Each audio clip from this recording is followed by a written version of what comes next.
Hello, my friends. Assalamu alaikum.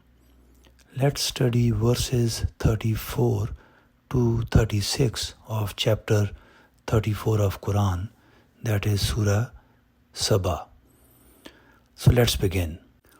My friends, these verses discuss how arrogant and wealthy people often reject Allah's messengers and denied the truth, not because of a lack of evidence, rather because of their pride, attachment to the worldly status, and their possessions.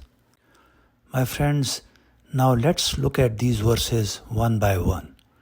Verse 34 states, "Every time we sent a warner to a town, the rich ones therein said to our messenger, 'We have no faith in what you have brought to us.'" This verse tells us that whenever a prophet came, the wealthy elites were often the first ones to reject him. The underlying reason for that was they felt threatened because divine messages challenge social injustice and selfishness, which these elites benefited from. Now let's look at verse 35. It states, "We are the ones who have more wealth and children, and we shall suffer no punishment."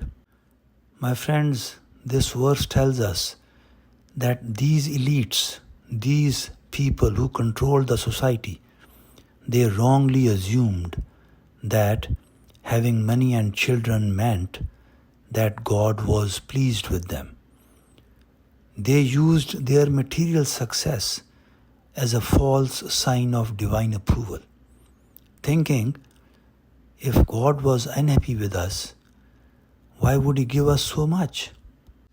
Now let's look at verse 36.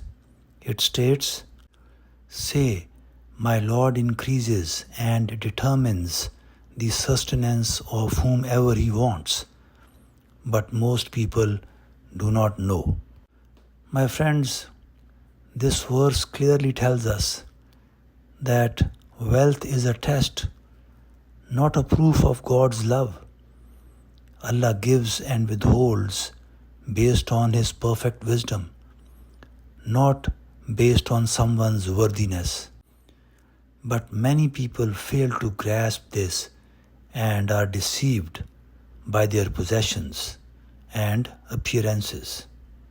My friends, I will close by saying that these verses, that is verses 34 to 36, remind us that material success is not a sign of spiritual success.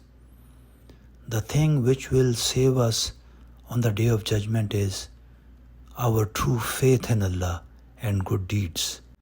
My friends, whatever we have in this life is given to us for the purpose of a test. Allah is testing us. How do we behave in different situations? I hope we have learned an important lesson today. Thank you for listening. Assalamu alaikum.